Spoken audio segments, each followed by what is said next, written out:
Los 13 francotiradores más letales de la historia. El pasar días sin dormir, concentrado en un solo punto esperando tu objetivo, sin importar cuáles sean las condiciones o el tiempo, son solo un pequeño grupo de habilidades de las cientos que tiene que tener un francotirador. Estos hombres y mujeres altamente entrenados pueden dispararle a objetivos a grandes distancias. La clave, permanecer oculto sin ser detectado. Son especialistas en camuflaje, infiltración, reconocimiento, observación y supervivencia. Son la presencia más temida en las guerras. Solo un muy selecto grupo de individuos, contados con la mano, se pueden graduar de la academia militar como francotiradores. Miles son descartados. Las historias de estos soldados son increíbles, asombrosas, parecen ser sacadas de una película de Hollywood. Hoy vamos a conocer a los 13 más letales. Muchas gracias por los likes y los comentarios llenos de positivismo. Es lo que me motiva a preparar material nuevo para todos ustedes semana a semana. Ahora, a lo que vinimos. Número 13. Carlos Hatchcock nació el 20 de mayo de 1942 y murió el 23 de febrero de 1999. Fue un francotirador estadounidense que tuvo el récord de 93 bajas confirmadas durante su servicio militar. El récord de bajas de Hatchcock y los extraordinarios detalles de sus misiones realizadas lo convirtieron en una leyenda del Cuerpo de Marines de los Estados Unidos. Uno de sus disparos más famosos, el cual fue recreado en el programa Mythbusters, atravesó la mira de otro francotirador para impactarle directamente en el ojo. Utilizó una ametralladora M2 como rifle de francotirador e impactó a un blanco a poco más de 2 kilómetros. El ejército norvietnamita puso un precio de $30,000 por la vida de Hatchcock,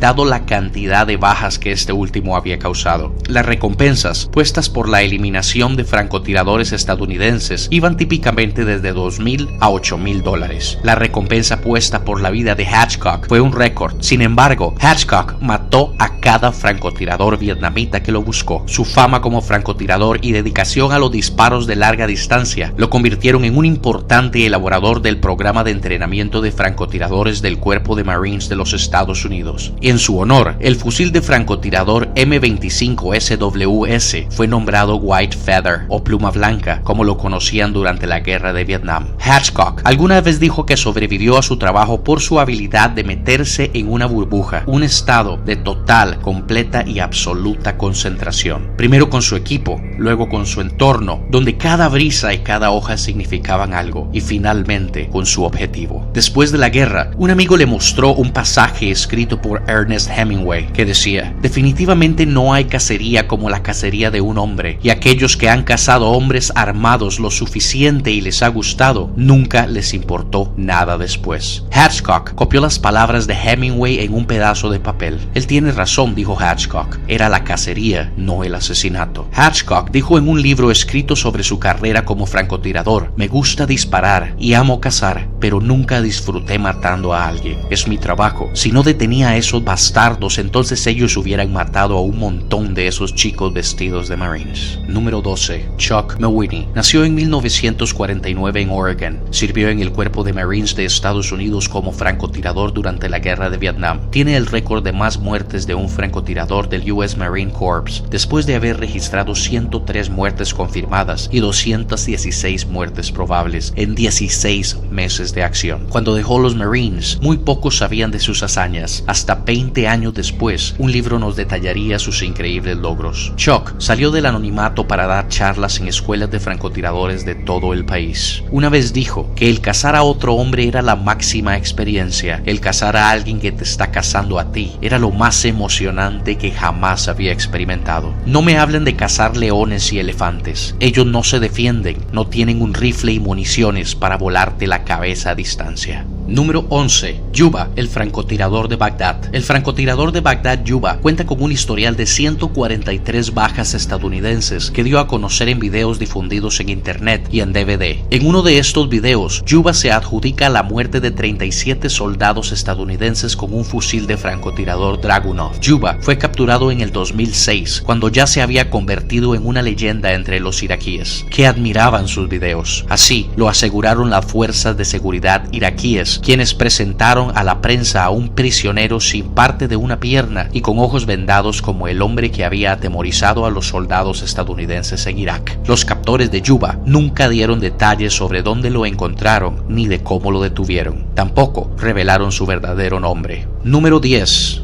Christopher Scott Kyle. En Chris Kyle está basado el filme de Clint Eastwood American Sniper. Fue un marine perteneciente a los SEALs de la Armada de los Estados Unidos, famoso por ser el francotirador más letal de la historia militar estadounidense. Los iraquíes lo apodaron el demonio de Ramadi durante la invasión de Irak de 2003 y la posterior guerra. Kyle efectuó en Ramadi acciones mortíferas en su especialidad, logrando dar en el blanco a una distancia de 2100 metros cuando un joven insurgente se dirigía con un RPG a un convoy estadounidense en marcha. Otra de sus acciones fue matar a una mujer con un bebé en brazos que portaba una granada y que se acercaba confundida entre la muchedumbre a un grupo de soldados estadounidenses. En la segunda batalla por la ciudad de Fallujah, Kyle en un solo día mató a 40 insurgentes.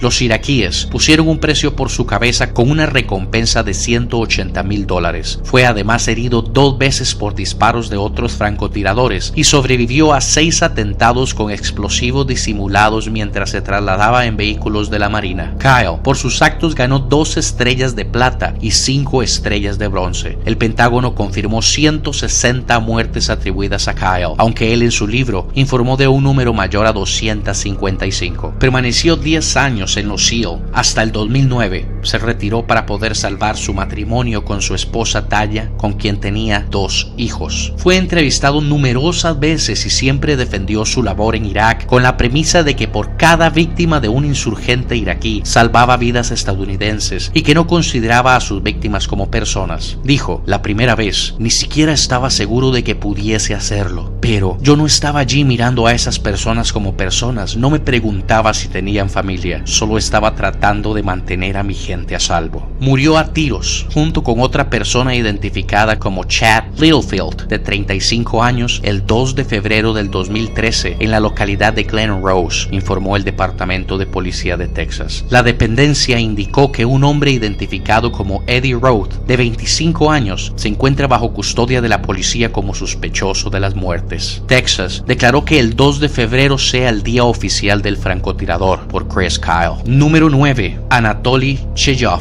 El sargento ruso fue uno de los mejores francotiradores rusos en la batalla de Stalingrado, con precisos disparos desde las alturas de los edificios en ruinas y por fabricar una especie de silenciador para su rifle de francotirador. Sus hazañas le hicieron un habitual de la prensa soviética, recibiendo la condecoración de la Orden de la Bandera Roja. Durante el periodo de octubre de 1942 al 28 de enero de 1943, Chejov abatió a 256 soldados alemanes. Por su heroísmo y destreza militar, fue promovido a Héroe de la Unión Soviética, máxima condecoración alcanzable. Una vez finalizados los combates en Stalingrado, fue enviado a Kursk, donde participó en la liberación de Belgorod y Orel. En 1943, cerca del Kiev, Chejov fue gravemente herido por una explosión, perdiendo ambas piernas. Esa fue su última actuación en el frente. Chejov regresó a casa y comenzó a trabajar en una planta electromecánica encabezando un equipo de trabajadores. Allí pasaría el resto de sus días hasta su fallecimiento en 1967. Esta última etapa apenas fue conocida por la sociedad rusa, que lo dio por muerto en los combates. Número 8. Lyudmila Pavlichenko. Cuando los alemanes le declararon la guerra a Rusia, Pavlichenko se unió al ejército, pero una vez en el frente vio una realidad poco halagadora. Dijo: sabía que mi tarea era dispararle a seres humanos. En teoría, eso estaba bien, pero hacerlo sería otra cosa. Aunque Pavlichenko pudo divisar objetivos enemigos durante su primera incursión, no pudo disparar. Pero todo el escenario emocional de esta soldado cambió cuando un joven ruso cerca de ella fue abatido por fuego enemigo. Él fue un gran compañero, dijo, y fue muerto justo a mi lado. A partir de ese momento, nadie podrá detenerme. Lyudmila alcanzó el grado de teniente y en su haber se confirmaron 309 bajas enemigas, de las cuales 36 padres eran francotiradores alemanes. Ludmila nació en una pequeña aldea de Belayan, en Ucrania, el 12 de julio de 1916. A sus 14 años sus padres se trasladaron a Kiev, capital de Ucrania, y allí se une al club de tiros. A sus 25 años, Pavlichenko se encontraba estudiando historia en la Universidad de Kiev cuando Hitler en 1941 da la orden de atacar a Rusia. En 1943 recibió la Estrella de Oro como héroe de la Unión Soviética, culminó su carrera de historiadora y comenzó a ejercerla. Fue el primer ciudadano soviético en ser recibido por un presidente estadounidense. Además de Estados Unidos, fue invitada por varios países aliados para dar testimonio de sus hazañas, las cuales ya estaban altamente difundidas. Número 7. Matthäus Hetzenauer nació el 23 de diciembre de 1924 en Tirol, Austria, y murió el 3 de octubre del 2004. Fue un francotirador austriaco en la tercera división de la montaña en el frente oriental de la Segunda Guerra Mundial. Se le acreditaron 345 muertes. Su máxima distancia en la que mató fue reportada en 1100 metros. Hetzenauer se le otorgó la Cruz de Caballero de la Cruz de Hierro al reconocer la valentía extrema en el campo de batalla y por el liderazgo militar exitoso.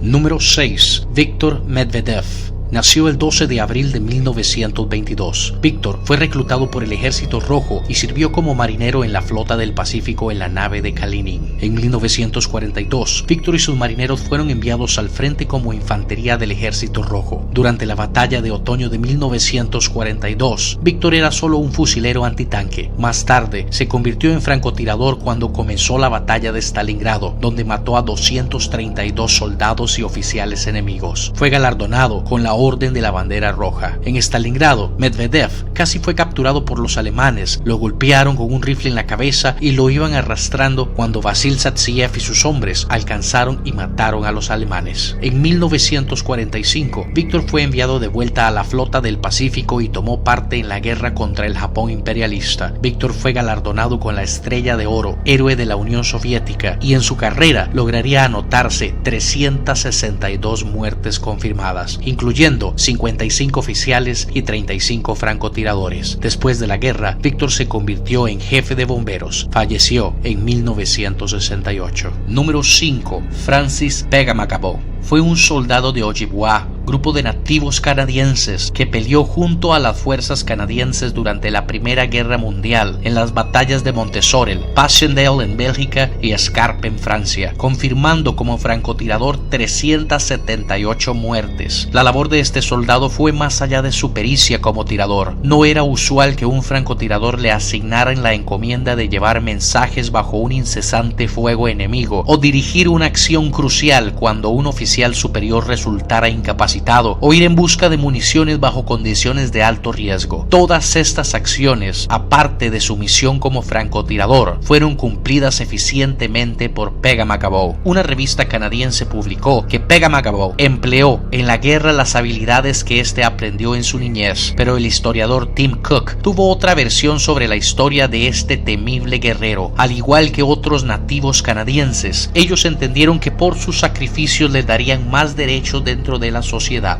Entre sus compañeros de armas, Pegamagabo fue considerado un héroe, pero al retornar a su país no dejó una impresión merecedora de estima y agradecimiento ante tal entrega y sacrificio. Número 4. Vasily Zatziev. Tras la entrada de los alemanes en Stalingrado, Zatziev se presentó como voluntario, junto a otros 20 marinos para ir a luchar a la ciudad. El francotirador fue la llave para acosar y desmoralizar el ataque de las fuerzas alemanas. Los que estaban implicados se convirtieron en héroes soviéticos. Uno de ellos era Vasily Zatziev. Se volvió famoso después de que la prensa descubriera que logró 40 muertes en un periodo de tan solo 10 días. Él usaba una ronda de tiros simples cuando elegía a sus blancos. Esta habilidad la aprendió mientras cazaba ciervos en los bosques cercanos a Ilininsky, su hogar en las colinas de las montañas de los Urales en Rusia. Rusia. Cuando llegó a Stalingrado, fue asignado a la División 284 de fusileros, pero los oficiales no consideraron conveniente enviarlo a primera línea de combate, ya que no poseía las cualidades de un soldado de infantería. La casualidad quiso que un día Savtsev, armado con un rifle Mosin Nagant, con mira normal, acabara con un solo disparo del operador de una ametralladora alemana que estaba a varios cientos de metros, y un oficial de la unidad fuera testigo de ese hecho. Inmediatamente ordenó que le consiguieran una mira telescópica y le asignaran a la unidad de francotiradores. A lo largo de toda la batalla de Stalingrado, su cuenta ascendió a 194 muertes confirmadas, 232 según algunas fuentes. Tras la batalla de Stalingrado, Vasily Savtsev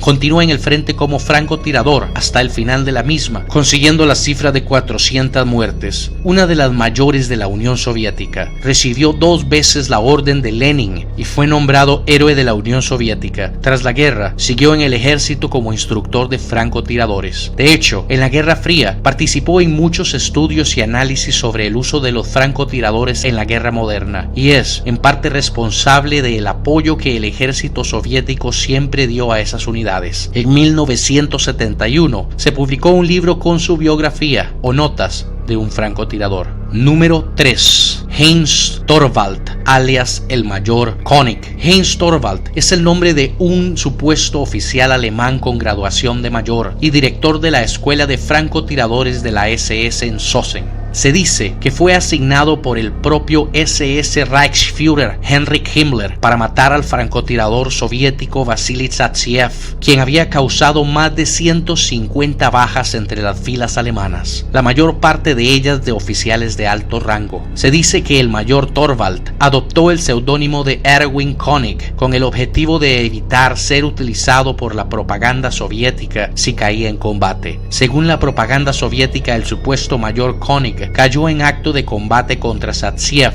en Stalingrado en el año de 1942. Se dice que Heinz Torvald fue uno de los mejores francotiradores de la Segunda Guerra Mundial, con 456 bajas confirmadas. Número 2. Iván Mikhailovich Sidorenko. En 1941 participó en la batalla de Moscú como subteniente de una compañía de morteros. Durante la batalla pasó mucho tiempo practicando como francotirador. Su casa de soldados enemigos tuvo éxito, lo que llevó a que sus comandantes le ordenaran entrenar a otros, quienes fueron elegidos por su visión, conocimiento de las armas y resistencia. Primero les enseñó la teoría y luego comenzó a llevarlos a misiones de combate con él. Los alemanes pronto comenzaron a entrenar a sus propios francotiradores en el área de operación de Sidorenko para hacer frente a la nueva amenaza planteada por él y sus hombres. Sidorenko se convirtió en el asistente del comandante en el cuartel general del regimiento de fusileros, donde luchó como parte del primer frente báltico. Si bien se dedicaba principalmente a enseñar, ocasionalmente peleó en batallas llevando a uno de sus entrenados con él. En una de estas excursiones destruyó un tanque y 3 tractores usando municiones incendiarias. Sin embargo, fue herido varias veces. La más seria ocurrió en Estonia en 1944, lo que provocó que permaneciera hospitalizado hasta el final de la guerra. Mientras se recuperaba de su herida, Sidorenko fue condecorado con el título de Héroe de la Unión Soviética. El 4 de junio de 1944, sus superiores le prohibieron volver a combatir de nuevo, dado que era un entrenador de francotiradores muy valioso. Para el final de la guerra, Sidorenko fue acreditado con alrededor de 500 muertes confirmadas y por haber entrenado a más de 250 francotiradores. Con el rango de mayor, fue el francotirador soviético más exitoso de la Segunda Guerra Mundial. Utilizó un fusil ruso Mosin Nagant equipado con mira telescópica. Número 1. Simo Häyhä, la muerte blanca. Simo Häyhä nació en 1906 en Finlandia, cerca de la frontera con Rusia. Sin duda, es uno de los francotiradores más connotados de la historia de la guerra. Durante su incursión, cuando los rusos invadieron a Finlandia, Simo solía ocultarse bajo la nieve y acechaba a su oponente de forma meticulosa. Su paciencia y perseverancia lo llevaron a aglutinar en un periodo de solo 3 meses un poco más de 500 muertes rusas. Se se le conoció como la Muerte Blanca. Utilizaba el fusil M28, una variante finlandesa del fusil soviético Mosin Nagant. También generalmente prefería no usar mira telescópica porque con frecuencia los francotiradores eran delatados por el reflejo del sol en los lentes de las mismas. Además, con tan bajas temperaturas podían empañarse o romperse con facilidad. A su vez, para evitar que el vaho de su aliento le delatase, llenaba su boca de nieve. Su corta estatura de tan solo 1,5 metros también resultó de gran ayuda a la hora de pasar inadvertido en combate. Los rusos le pusieron precio a su cabeza cuando comenzó a hacerse público que un tipo con su rifle luchaba por Finlandia con una efectividad pasmosa. Se organizaron operaciones únicamente para acabar con él, y en ocasiones los soldados rusos que iban a cazar acabaron siendo cazados, todos alcanzados por la Muerte Blanca. Incluso ataques masivos con explosivos fueron infructuosos. Haija fue herido en la cara por una bala explosiva enemiga. Se presume que fue realizado al azar. Tras ser herido casi mortalmente, los compañeros de Simo le dieron asistencia, quienes relataron posteriormente que la mitad de su cara había desaparecido. El día 13 de marzo, el mismo en que se firmó la paz entre la Unión Soviética y Finlandia, Simo Haija recuperó la conciencia. Tras la guerra, fue ascendido de cabo a segundo teniente por el mariscal de campo Carl Gustaf.